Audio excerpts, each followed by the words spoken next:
seperti itulah ya. Seperti itu. Kita masuk ke interview. Kesalahan pemula adalah kesalahan pemula yang gue bilang. Itu biasanya cuma memperkenalkan diri, usia tinggal di mana, that's it gitu. Lah,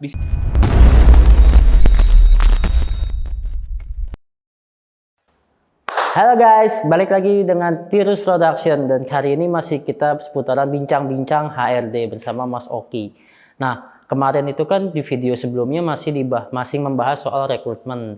Dari mana waktu itu gue pakai baju putih mau ngelamar kerja dan kenapa saya harus pakai baju warna putih karena warna hitam. Nah, lu bisa cek deh di video sebelumnya. Nah, masih dengan Mas Oki di sini kita akan membahas soal setelah diterima CV ya mungkin ya.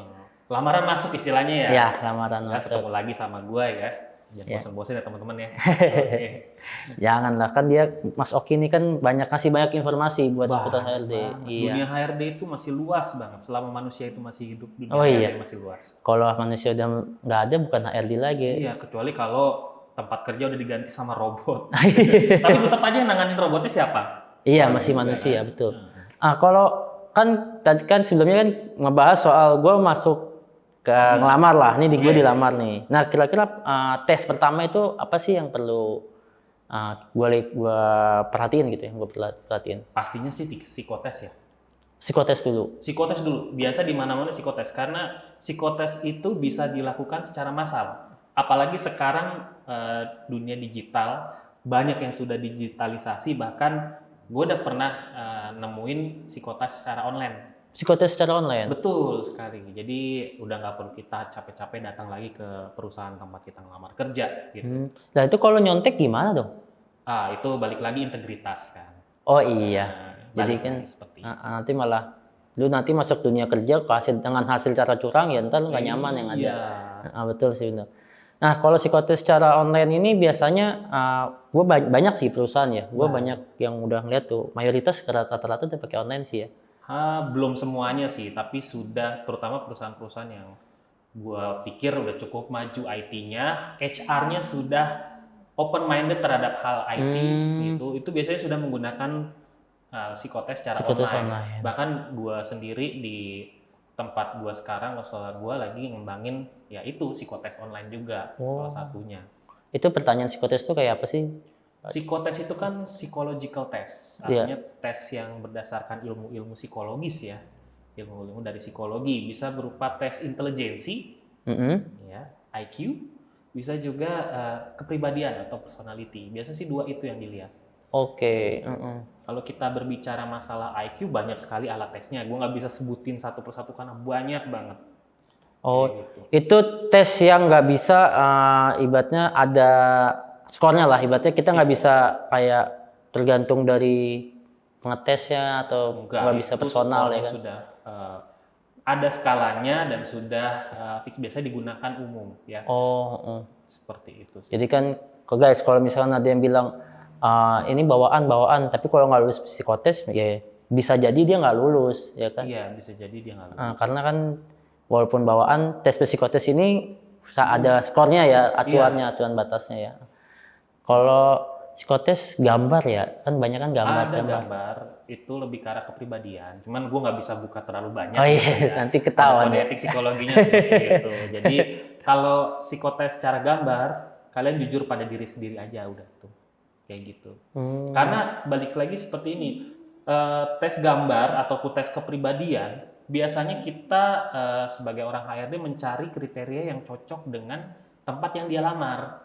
Seperti jangan orang yang cocoknya kerja di balik layar sebagai administrator yang ulung ditempatkan sebagai sales.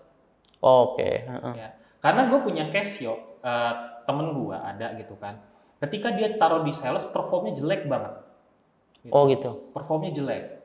Tapi ketika dia di back office dia bisa ngembangin, dia bisa maju, performanya bagus. Oh dia malah cocok di back office ya? Di back office dia malah cocok. Ya tergantung balik lagi. Pekerjaan itu karakter masing-masing sih, secara kepribadian itu penting. Jadi dia psikotesnya, jadi kalau kalau setiap divisi psikotesnya beda-beda skalanya? Enggak juga tapi ya? acuannya yang berbeda. Oh acuannya yang berbeda. Iya, jadi kayak kalau kita ngomongin tes yang paling umum dari ISC kan, ada hasilnya nanti dominan, influence, steadiness sama compliance gitu. Oke. Ya kayak dominance, biasa orang nyari dominance adalah mencari pemimpin, biasa seperti itu. Kalau ini kan psikotesnya sudah cukup umum ya, jadi gue bisa lah buka ini gitu kan. Influence adalah orang yang cocok itu sebagai orang yang ketemu banyak orang, sales kayak gitu, PR ya, corporate communication itu influence cocok. Steadiness ya itu tadi gue bilang di back office ya, administrator yang ulung, orang accounting, oke, balik layar gitu. Orang compliance ya orang-orang yang benar-benar strict pada peraturan, ini balik kayak auditor. Contoh aja nih, contoh gitu. Oke nih, psikotes gambaran umumnya seperti itulah ya. Seperti itu. Kita masuk ke interview. Ya. Nah, interview ini kan kalau pertanyaan umumnya gimana sih? Awal-awal nih kalau buat. Awal biasanya suruh perkenalin diri dulu. Oh. Kalau misalkan gini, coba tolong perkenalkan diri Anda. Apa yang biasanya kalian lakukan?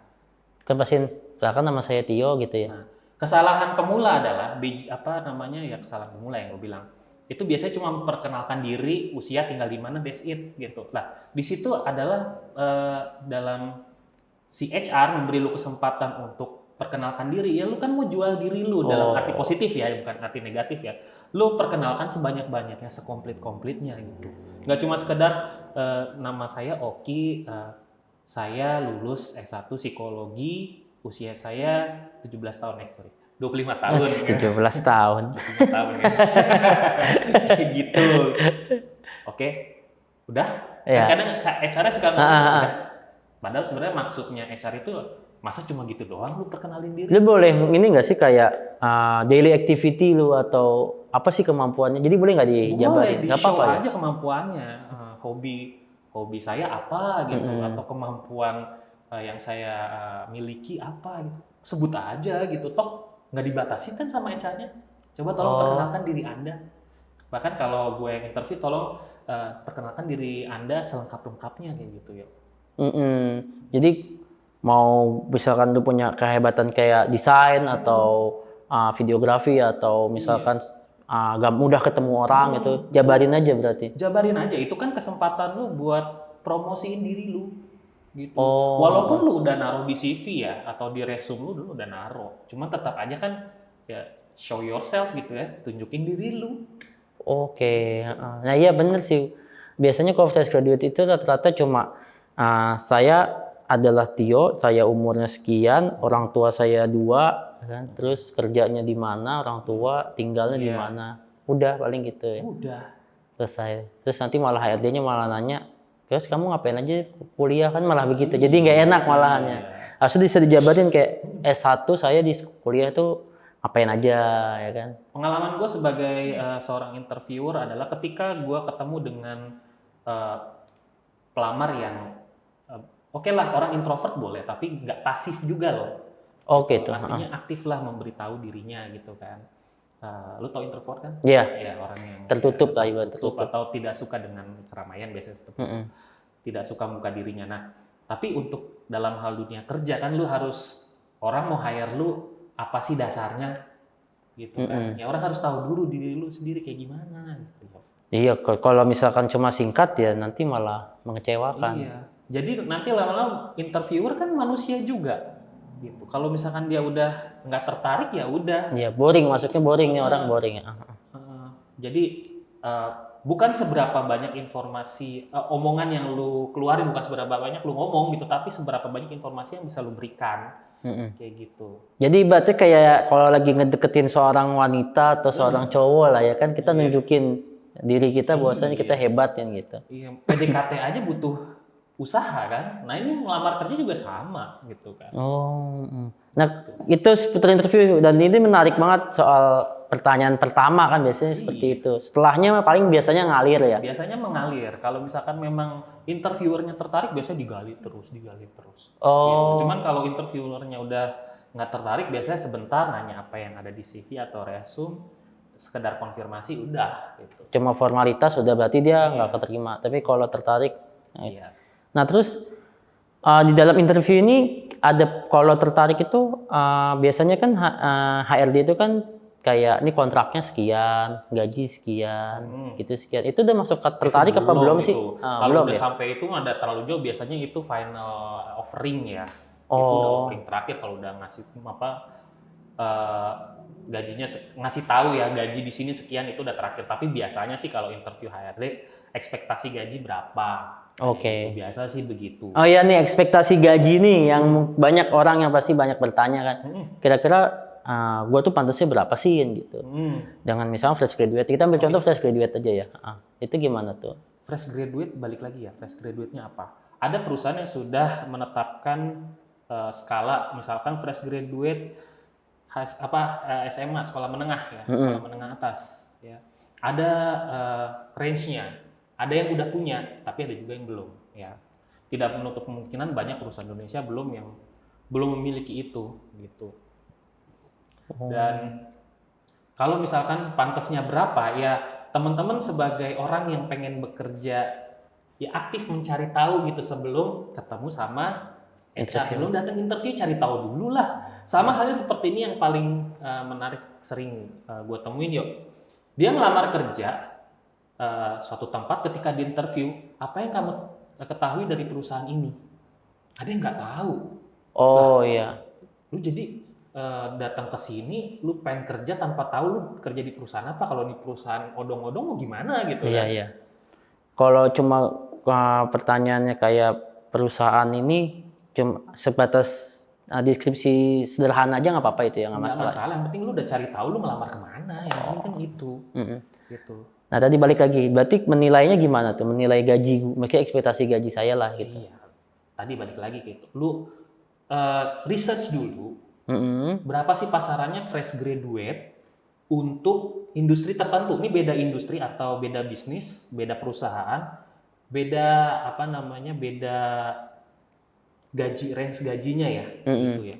Kalau misalkan kayak manufaktur apa dulu, pabrik apa dulu, cari tahu dulu iya. gitu loh. Jadi smart recruitment gitu kan.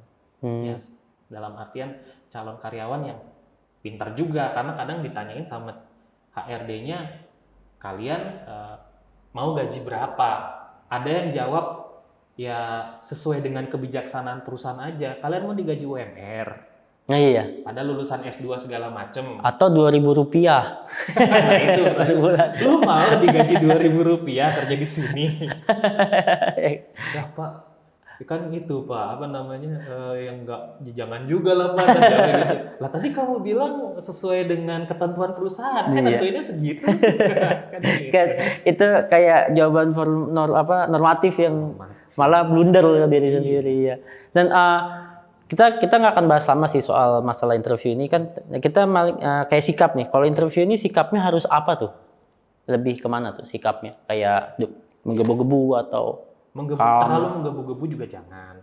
Terlalu pasif, terlalu diem, terlalu kalem juga jangan. Artinya sama seperti hal kebanyakan makan garam kan darah tinggi, kebanyakan makan gula diabetes. Jadi yang sedang-sedang aja gitu kan. Ngikutin flow, saat kita harus berbicara dengan semangat, bicara dengan semangat, dengan antusias. Saat kita harus menahan diri kalem gitu. Jadi yang namanya ngomong kan orang nggak mungkin tinggi terus, capek. Iya.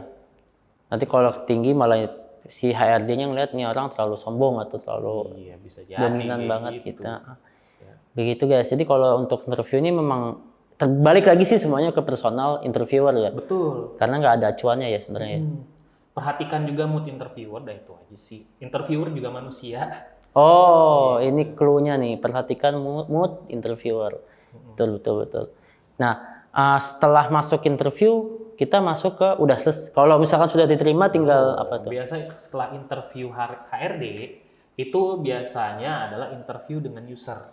Tahu user nggak? User atasan gitu kan, calon user atau calon atasan. Biasanya di calon atasan itu yang dipertanyakan adalah perihal teknis seputar pekerjaan yang akan dikerjakan. Tapi biasanya lebih intens interview user itu kalau Anda kita semua udah ngelamar baru lagi, maksudnya gini, udah punya experience sebelumnya. Kita resign dari tempat lama, kita ngelamar tempat baru, biasanya lebih dalam di situ. Tapi kalau fresh graduate paling pertanyaannya lebih ke arah dasar sih. Arah kayak pekerjaannya ya. Misalkan orang ngelamar jadi mekanik gitu ya ditanyain seputar mekanik yang dipelajarin palingan di sekolah gitu, nggak mungkin sampai yang mesin anu dari Jerman. Itu kalau udah punya pengalaman jauh Udah baru. punya pengalaman dan ketika dicek backgroundnya, oh perusahaan ini pakai mesinnya canggih-canggih, coba kita tes bener nggak kayak gitu. Iya, jadi interviewer sendiri juga dia mempelajari karakter kalian, ya kan? Tuh. Tidak hanya kalian yang mempelajari karakter interviewer juga mempelajari ini, misalkan ini pengalamannya berapa lama, perusahaan apa, ini lulusan apa, bener nggak nih lulusannya gini, ya kan? Kalau dibilang wah CV-nya megah, tapi ketika ditanyain kayak orang nggak ngerti apa-apa, siapa juga yang mau hire? Iya Juga benar nggak mau, juga. gitu kan. Malah kosong yang ada ini malah ini buat doang ya. Iya. Atau dia malahan memang dia suka kutu loncat aja, sedikit-dikit nggak betah ya kan gitu ya, bener-bener. Nggak betahnya, loncatnya itu juga kita perlu lihat karena nggak betah atau karena memang dia nyari challenge lain gitu kan. Atau dia mendapat opportunity lain gitu di tempat lain, ya udah gitu. Asal jangan karena ya baru sebentar nggak betah, kalau nggak betah kan pasti ada alasannya. Gitu. Benar-benar. Ini udah dari psikotes, interview HRD, interview user, terus masuk ke biasanya udah offering sih. offering, jadi tinggal tanda tangan kontrak. Baru belum. offering gaji. Ini ya Gitu. masuk permintaan gaji. Iya, biasanya di situ ada, kalau misalkan teman-teman terima, ya udah biasanya udah disediain kontrak gitu. Kayak gitu. Kalau fresh grade mah, oke saya siap kapan saja langsung masuk itu nggak apa-apa. Langsung. Tapi kalau sudah resign dari tempat lama biasanya butuh waktu, ya antara 2 minggu sampai 1 bulan lah notice-nya, baru bisa join. Nah biasanya sih kalau teman-teman ini patut diperhatikan ya, kalau teman-teman memang dibutuhkan di tempat kerja yang sebelumnya, biasanya akan ada counter offer. Apa tuh? Jadi kayak gini, Pak, saya mau resign. Kenapa resign? Saya dapat kerjaan di tempat baru. Oh gitu, emang gaji berapa? Digaji sekian. Kamu jangan resign, gaji saya tambahin. Ada yang kayak gitu. Menarik nih. Ada yang kayak gitu. Tapi catatannya kalian yang benar-benar dibutuhin di situ. Iya, kalau nggak dibutuhin jangan sosokan, nanti ya udah keluar aja. Oh, kalau misalnya, mau resign, kapan? 1 bulan Pak, 2 minggu aja. Udah disuruh keluar buru-buru lu. Cepat semakin baik. Oke, ini sangat menarik di dunia HRD dan kita memang akan terus menggali ya. Dan dimana ini kan berflow ya dari kemarin video sebelumnya tentang rekrutmen awal sampai akhirnya kita masuk ke tes sampai offering, nanti pas kita masuk pekerjaannya. Betul. Ya kan dari training dan sampai pensiun ya atau resign. Ya, atau resign. Nah, itu aja dari gua dan Mas Oki ya. Kita berharap semoga kalian yang sedang mencari pekerjaan segera dapat pekerjaan dan semoga kalian semua diterima dengan offering yang sesuai dan cukup untuk kalian. Ya kan? Sesuai dengan ekspektasi teman-teman. Iya betul. Itu aja dari kami. Bye.